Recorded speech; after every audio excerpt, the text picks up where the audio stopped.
গোটা বিশ্বব্যাপী যেখানে সুযোগ হচ্ছে সেখানে মুসলিম নিধন চলছে। যেখানে যেই পদ্ধতিতে হোক কেউ তাদের ঘরবাড়ি ধ্বংস করে তাদেরকে নিশ্চিহ্ন করছে, শহীদ করে দিচ্ছে। যেমন গাজা, রাফাতে, ফিলিস্তিনের গাজা এবং রাফাতে সেটা বোমফিং করে তাদেরকে মেরে ফেলা হচ্ছে। এবং ইসরায়েল এবং মার্কিন শক্তির মাধ্যমে বিশ্বের বিভিন্নখানে তাদের গোয়েন্দা, এবং শুনলে আশ্চর্য হয়ে যাবেন, ইসলামী স্কলার নাম দিয়ে তাদের সংস্থার সাথে কাজ করছে বহু আলেম আছে। নাউজুবিল্লাহ। ভারতের মধ্যে মুসলিম নিধন চলছে, বার্মায় চলছে, আমাদের পার্শ্ববর্তী বার্মাতে।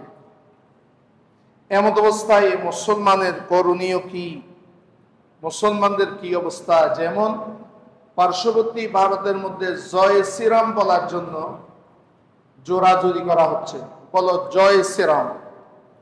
কিন্তু আপনি বিশ্বে এমন কোন ইতিহাস এ পর্যন্ত খুঁজে পাবেন না যে কোনো মুসলমান বীর, কোন সেনাপতি কাউকে জবরদস্তিমূলক ইসলাম গ্রহণ করার জন্য বলেছে। এটা আপনি খুঁজে পাবেন না। কেননা আমাদের কোরআনে কারীমের মধ্যে এটা স্পষ্টভাবে বলে দেওয়া হয়েছে, লা ইকরাহা ফিদ্দীন, ধর্মের ব্যাপারে কোনো প্রকারের জবরদস্তি নেই। আপনি কোন হিন্দু, কোন বৌদ্ধ, কোন খ্রিস্টান, কোন ইহুদি, কোন বিধর্মীকে আপনি জবরদস্তি করে যে তুমি ইসলাম, আমি ইসলাম এনেছি, কলমা পড়েছি, জোর করো, এটা ইসলামের মধ্যে এই বিধান আপনি নেই। যেভাবে জয় শ্রীরাম বলার জন্য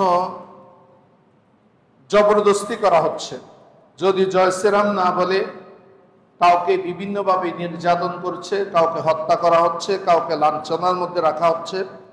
আবার অনেকে ভয়ে জয় শ্রীরাম বলেছেন, বেঁচে গিয়েছেন। এখন ইসলামের মধ্যে বিধানটা কি হবে?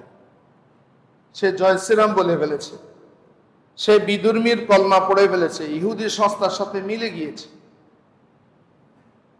আল্লাহ তাআলা কোরআনে কারীমের মধ্যে এই আয়াতে কারীমা নাযিল করেছেন একটা ঘটনার প্রেক্ষিতে। আগে আমি সেই ঘটনাটা বলবো, তারপরে আয়াতটা আপনাদের ক্লিয়ার বুঝে আসবে, এরপর আমি হাদিসে পাকে যাব।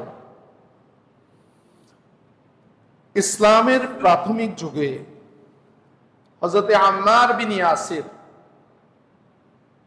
ওর আব্বা ইয়াসির, তার মা হযরতে সুমাইয়া, তিনি ইসলামের প্রথম শহীদ, ইসলামের প্রথম শহীদ একজন নারী। আম্মারের আম্মা হযরতে সুমাইয়া রাদিয়াল্লাহু তাআলা, হযরতে সুহাইব, হযরতে বিলাল রাদিয়াল্লাহু তাআলা, হযরতে খাব্বাব, সালিম রাদিয়াল্লাহু তাআলা, ওনাদেরকে গ্রেফতার করা হয়েছে। কাউকে শুলিতে চড়ানো হয়েছে, হযরতে খাব্বাবকে শুলিতে চড়ানো হয়েছে, কাউকে শহীদ করে দেওয়া হয়েছে। হযরতে সুমাইয়া রাদিয়াল্লাহু তাআলা আনহার তলদেশে বর্ষা নিক্ষেপ করে লজ্জাস্থান পর্যন্ত ছিঁড়ে তাকে শহীদ করে দেওয়া হয়েছে। আবু জাহেল এই কাজটা করেছে নরাদম। তারপরেও তারা ইসলাম ত্যাগ করেনি। কাউকে জ্বালিয়ে দেওয়া হয়েছে, কাউকে শহীদ করা হয়েছে, তারপরও তৌহিদের বাণী তারা ছাড়েনি।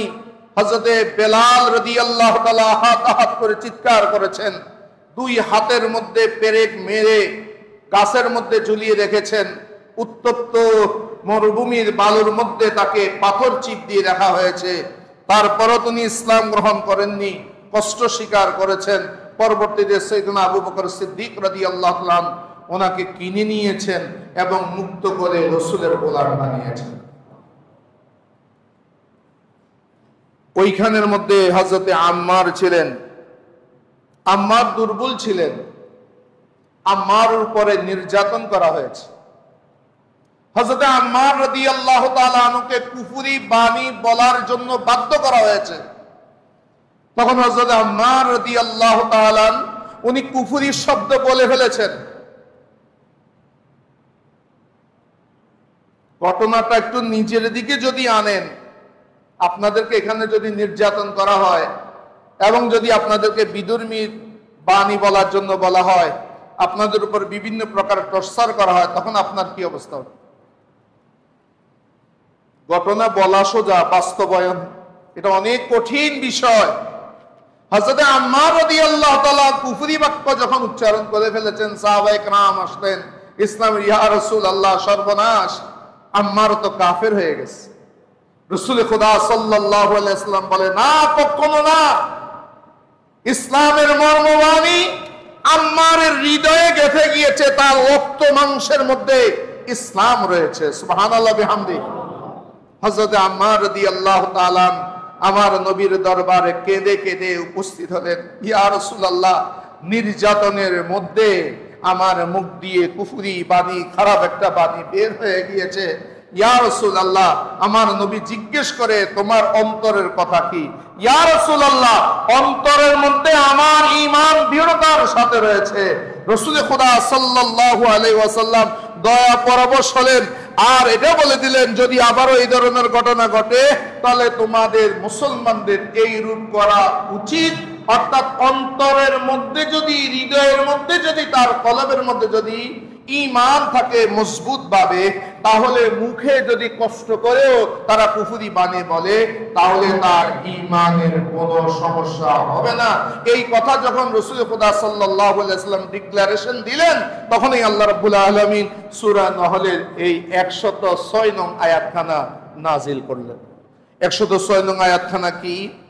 আল্লাহ তাআলা কোরআনে কারীমের মধ্যে ইরশাদ করেন, ওয়ামান কাফারা বিল্লাহ, যেই ব্যক্তি আল্লাহর সাথে কুফরি করে, মিন বাদি ঈমানিহি, ঈমান আনয়ন করার পর, ইল্লা, তবে ওই ব্যক্তি ছাড়া, মান উকরিহা, যার উপরে জবরদস্তি করা হয়েছে, কিন্তু ওয়া কলবুহু মুতমাইন্নুন বিল ঈমান, কিন্তু তার কলবটা ঈমানের উপরে একেবারে সুদৃঢ়, মুতমাইন, ঈমানের উপরে সে অবিচল যদি সে থাকে, সেই ব্যক্তি ভিন্ন।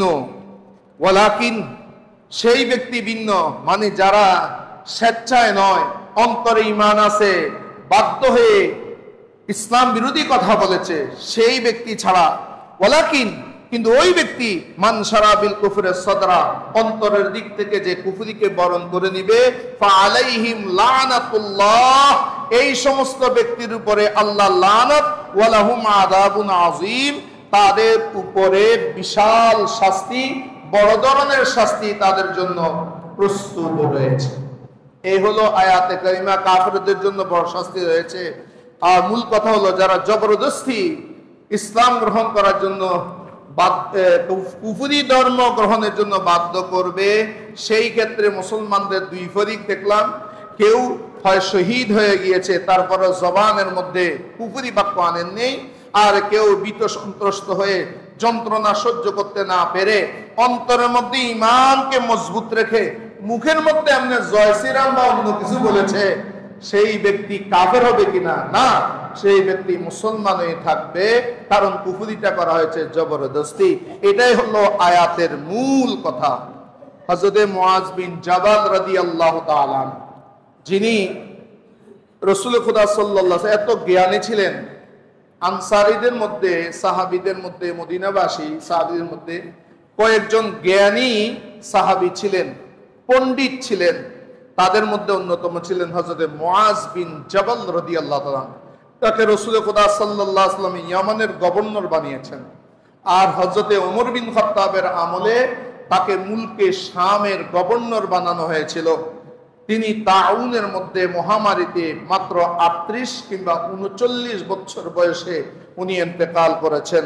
সেই মুআজ বিন জাবাল রাদিয়াল্লাহু তাআলা আনহুকে আমার নবী হুজুর করিম সাল্লাল্লাহু আলাইহি ওয়াসাল্লাম খুবই মহব্বত করতেন। হযরত মুআজ বিন জাবাল থেকে 10টি ওসিয়ত আল্লাহর নবী করেছেন, তাকে ওসিয়ত করেছেন। সেই ওসিয়ত বর্ণনা করছি আমি, একটু খেয়াল করবেন।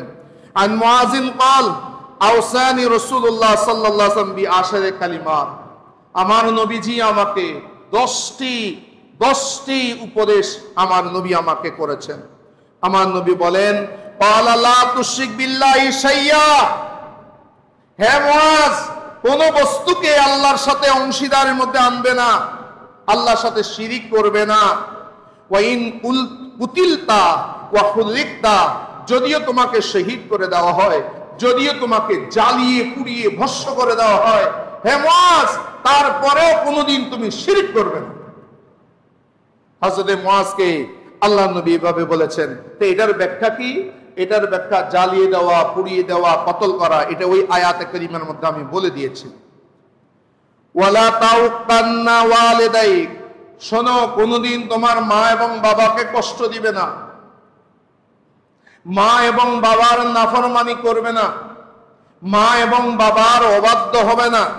ওয়া ইন আমারাকা আন তাখরুজা মিন আহলিকা ওয়া মালিক, যদি মা এবং বাবা, তোমার বিশাল সম্পদ আছে, 5তলা বিল্ডিং এর মালিক, ফ্ল্যাট বাড়ির মালিক, তোমার সুন্দরী স্ত্রী আছে, তোমার ছেলে মেয়ে আছে, মা এবং বাবা যদি তোমাকে নির্দেশ দেয় তুমি ঘর থেকে বের হয়ে যাও, স্ত্রীকে ছেড়ে দাও, ছেলে মেয়ে ত্যাগ করে ঘর থেকে বের হয়ে যাও, সমস্ত মাল ত্যাগ করে তুমি ঘর থেকে বের হয়ে যাও, এই অর্ডারও যদি তোমার মা বাপ তোমাকে দেয়, তারপরও মা বাপের অবাধ্য হবে না।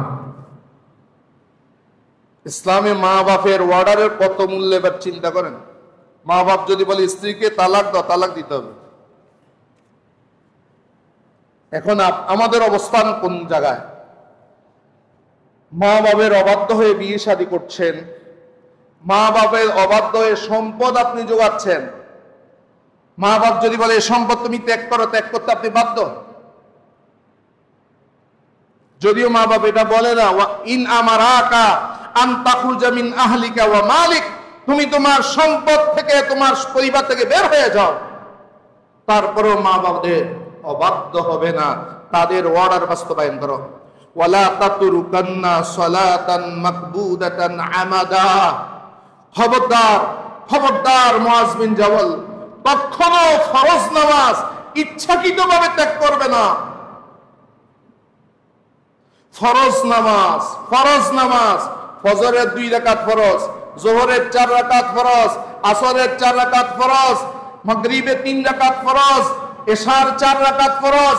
হে মুআজ, কখনো ইচ্ছাকৃতভাবে তুমি ফরজ নামাজ ত্যাগ করবে না, কখনো করবে না। কেন জানো? ফাইন্না মান তারাকা সালাতান মাকতুবাতান মুতাআম্মিদান, যে ব্যক্তি ইচ্ছাকৃতভাবে ফরজ নামাজকে ত্যাগ করে, ইচ্ছাকৃত, কোনো ওজর নাই, গায়ে শক্তি আছে, সব আছে, রোগ নাই, ল্যাংড়া নয়, ব্রেন স্ট্রোক করা কোনো রোগী নয়, ক্যান্সারের কোনো রোগী নয়, সে ভালো, ইচ্ছাকৃত যদি কেউ করে, ফাকাদ বারিয়াত মিনহু জিম্মাতুল্লাহ, আল্লাহর জিম্মাদারি ওই বান্দা থেকে উঠে যায়।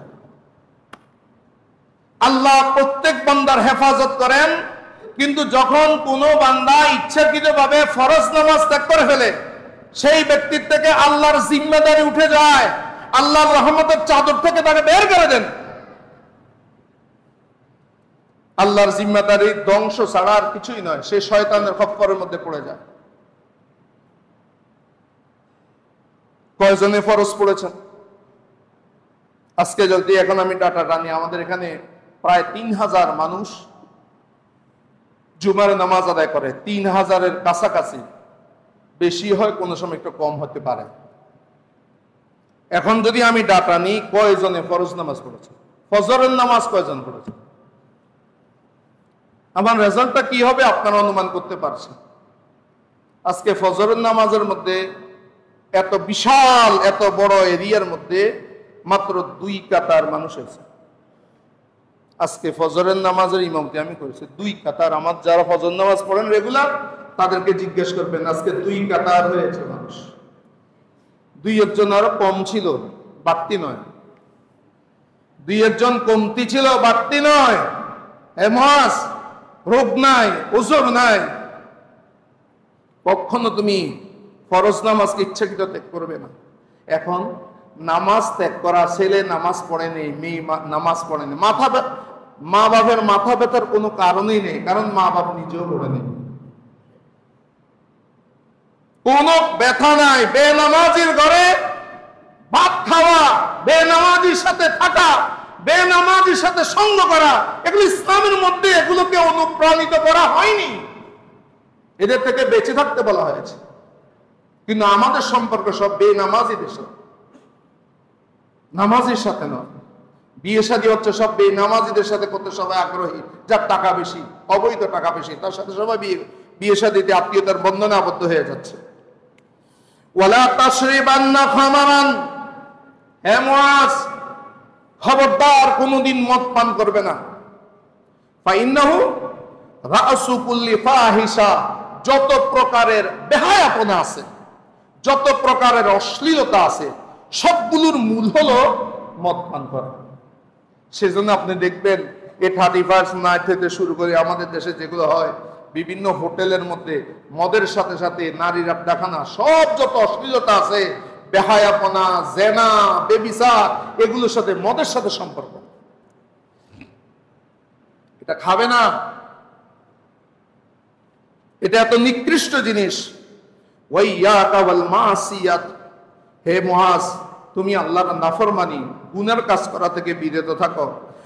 ফাইন্না বিল মাসিয়াতে হাল্লা সাখাতুল্লাহ, যখন বান্দা গুনার কাজ করে তখন আল্লাহর গজব তার উপরে এসে যায়, আল্লাহ রাগান্বিত হয়ে যায়।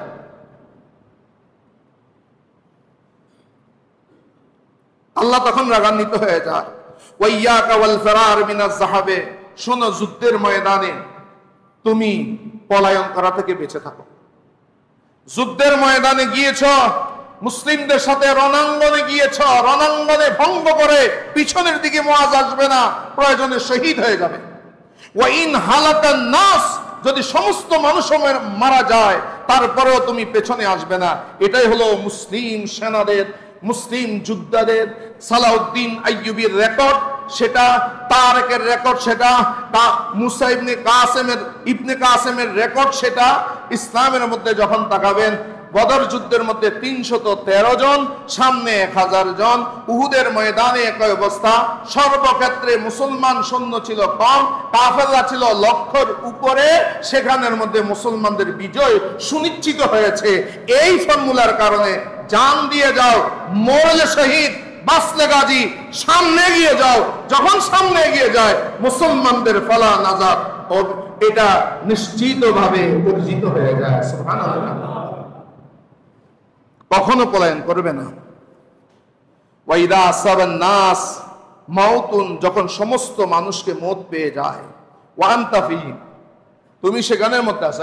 এক জায়গার মধ্যে মহামারী হয়েছে, করোনাকালীন সময়ের মধ্যে অনেক দেখেছেন, অনেকে জায়গা ছেড়ে চলে গিয়েছে করোনাকালীন।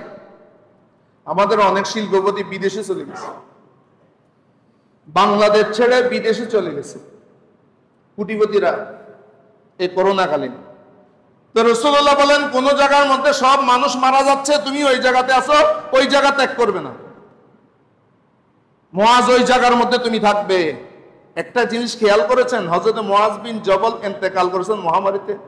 রাসূলুল্লাহ মুআজকে বলতেছে, মুআজ, সমস্ত মানুষ যদিও মরে যায়, তুমি সে জায়গা ত্যাগ করবে না। মুআজ সেটাই করেছে। মুআজ মহামারীতে শহীদ হয়ে গিয়েছে, ইন্তেকাল করেছে, ওই জায়গা ত্যাগ করবে না। সুবহানাল্লাহ বিহামদি। হযরত মুআজকে বলছেন, ওয়া আনতা ফী ওয়াসবুত, তুমি সেখানে সাবিত থাকো। ওয়া আনফিক আলা ইয়ালিক মিন তাওলিক, আমাদের মধ্যে অনেক হুজুর আছে, অনেক পয়সাওয়ালা মানুষ আছে, আমরা হুজুররা মানুষের ঘরে দাওয়াত খাই, যদিও এখন দাওয়াতের মাত্রা খুবই কমে গেছে। এটা আলেম সমাজের জন্য একদিক দিয়ে মহা মূল্যবান জিনিস হয়েছে, ভালো হয়েছে। কারণ এক সময়ের মধ্যে আলেমদেরকে খানা খাওয়াতো, এটা মহাব্বত করে, দিন ধর্মের খেদমত করে সেটা। এরপরে ওদের থেকে দোয়া চাইতেন, ওরা দোয়া করতেন, সময় হলে সাহেবে দাওয়াত যদি ভালো হয় তাদেরকে কিছু হাদিয়া দিতেন মহাব্বত করে। আর এখন 2-1 বেলা খাবে, আবার খোঁটা দিয়ে ফেলবে, তো খাওয়ানো ভালো, খোঁটা দিয়ে ফেলে। আবার খাওয়ানোর পিছে হুজুর আয়নের ভাত খাবে, আল্লাহ দোয়া না বললেন কা। এই সমস্ত দাওয়াত হচ্ছে না যাওয়াই অনেক উত্তম, অনেক উত্তম। আলেম ওলামাদের বিভিন্ন জায়গার মধ্যে দেখবেন এমন সময় আসবে যোগ্য আলেমরা কিন্তু মসজিদে আসবে না। কারণ আপনারা এখন দেখেছেন আলেমরা এখন ব্যবসা বাণিজ্যের দিকে দাবিত হয়ে যাচ্ছে। আলেমরা ব্যবসা বাণিজ্যের দিকে দাবিত হয়ে যাচ্ছে। কোন দিকে যাচ্ছে জমানা, কোন দিকে যাচ্ছে? যোগ্য আলেমরা থাকবে না, অযোগ্য ব্যক্তিরা ইমামতির কাতারের মধ্যে চলে আসবে।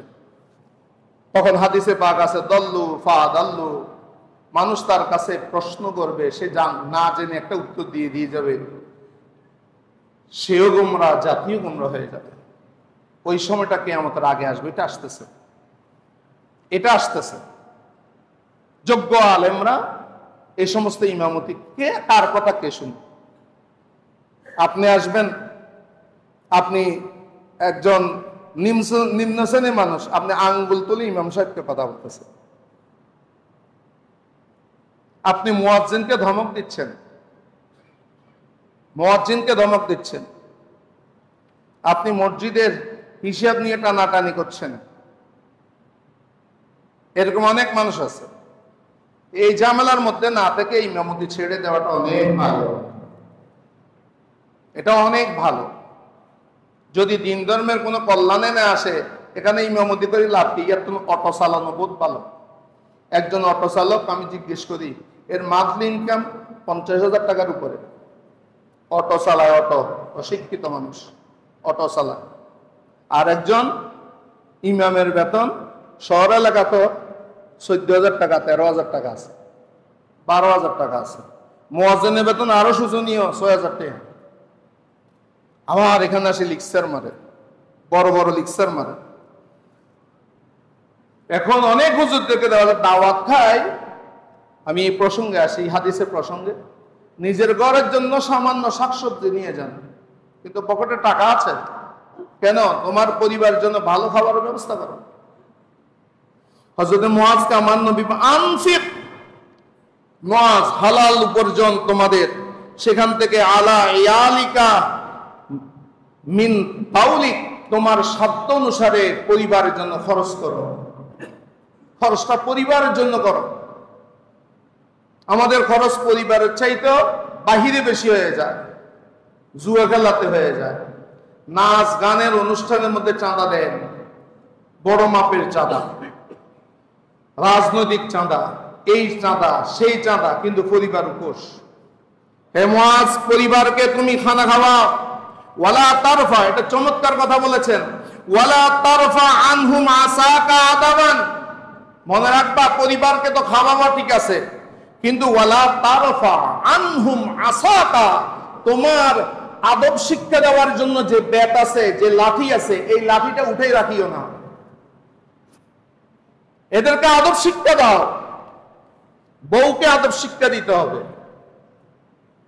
ভাইকে আদব শিক্ষা দিতে হবে, বোনকে দিতে হবে, নিজের ছেলে মেয়েকে আদব শিক্ষা দাও। এই আদব শিখানোর জন্য তোমার যে লাঠি আছে, যে ব্যাট আছে, এটাকে উঠে রাখিও না। দুইটা জিনিস, একটা হচ্ছে তাদিব আর একটা হচ্ছে তাজিব। ইসলামে তাজিব দেওয়ার বিধান আছে, আবার তাদিবের ব্যাপারে আছে। একটা হচ্ছে স্ত্রীর উপরে তাজিব দেওয়া, তাকে শাস্তি দেওয়া, আযাব দেওয়া, এটা ইসলামে জায়েজ নেই। আপনি অহেতুক ছেলে মেয়ে কোন ছাত্রকে আপনি মারতে পারবেন না। একজন শিক্ষক একজন অহেতুক কোন কারণ ছাড়া কোন শিক্ষার্থীর উপর আঘাত করতে পারে, কিন্তু আদবের জন্য হলো, আদব শিক্ষা দেওয়ার জন্য। এখন তো আদব শিক্ষা দেওয়ার জন্য কোন হুজুর যদি টাচ করে, সাথে সাথে রিপোর্ট চলে আসবে, এভাবে মারতে পারে। পুলিশের কাছে যাও, তা পুলিশের কাছে অনেকে যায়, পুলিশও হাসে, হুজুর কি করবেন, সরকার আইন করেছে, কোনো কিছু দেখানো যাবে না, সংযতভাবে চালান। পুলিশ একজন শিক্ষকের তারা যখন প্রেসার দেয়, পুলিশও তো একজন ছাত্র ছিল এক সময়, প্রশাসনের মানুষটা। এখন কোনো বেত্রাঘাত করা যাবে না, আদব শিক্ষানো যাবে না। সালাম কেন দেয় নেই, চুল কেন বড় আছে, চুলটা আগে আপনাদের হাই স্কুলের মধ্যে হোক, তা হাই স্কুলের মধ্যে ছিল, আমাদের হেড স্যারে ধরে ধরে চুল কেটে দিত, চুল যারা কাটে নেই চুল কাটছে কিনা, দাঁত মারছে কিনা, তার গোসল ঠিক করে হচ্ছে না, গলার তলে ছাতা আছে কিনা, এই সমস্ত আদব বড়দেরকে দেখে উঠছে কিনা, এগুলো আদব স্কুলে মাদ্রাসাতে ছিল, মাদ্রাসাতে তো পড়া আকারে ছিল, স্কুলেও কিন্তু ছিল। আপনারা যারা শিক্ষিত হয়েছেন, আপনাদের হেডমাস্টারে আসছে, আপনার সাইকেলে ছিলেন, আপনার সাইকেল থেকে নেমে গেছে। এই আদব কি এখন আছে? এই আদব কি এখন আছে? ম্যাডামে তাকে শাসন করেছে, পড়া পারেনি, বাস ম্যাডামের একটা এই ছবি দিয়ে ফেসবুকে ছাড়িয়ে দিয়েছে, বাস শেষ। এই হলো ছেলেরা এখন শাসন করে তাদেরকে, শিক্ষকদের। হযরত মুআজ বিন জবলকে আমার নবী বলে দিয়েছে শিক্ষা দেওয়ার জন্য, আদব শিক্ষা দেওয়ার জন্য, মুআজ হাতের লাঠিকে উপরে উঠে রাখিও না। ফজর নামাজ পড়তেছেন, আপনার ছেলে ঘুমাচ্ছে, মার ডান্ডা পিছন দিয়ে 2 ডান্ডা দেন সোজা মসজিদে। 2 দিন দিতে হবে, বেশি দিতে হবে না, পরে আপনার ছেলে 5 ওয়াক্ত নামাজ হয়ে যাবে। ফজরের পরে কোরআন শরীফ পড়তে হবে, এটা ঘরের আইন। মাগরিবের সময় ঘরের ভিতরে ঢুকে যেতে হবে, এগুলো ঘরের আইন ছিল, আমাদের সময় ছিল। মাগরিবের বাইরে কোনো ছেলেকে, কোনো স্টুডেন্টকে কলোনিতে দেখা যাবে না। কলোনির সব অ্যাসোসিয়েশনের সবাই এক, শাসন সেটা ছিল। এখন শাসন উঠে গিয়েছে, কার ছেলেকে কে মারবে।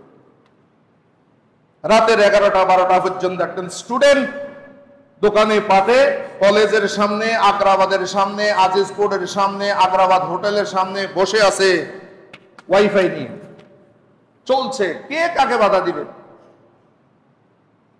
হযরত মুআজ বিন জবল আমার নবী বলে আদবের জন্য ওই ডান্ডা উপরে উঠে রাখিও না। ওয়া আকিফহুম ফিল্লাহ, আল্লাহর হকের ব্যাপারে তাদেরকে ভয় প্রদর্শন করাও।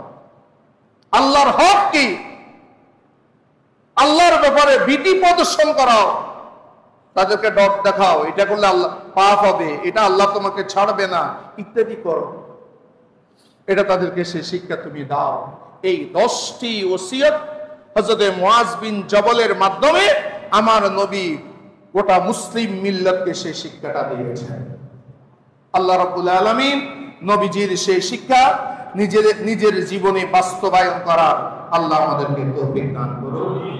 ওয়া আখিরু দাওয়ানা আনিল হামদুলিল্লাহি রাব্বিল আলামিন।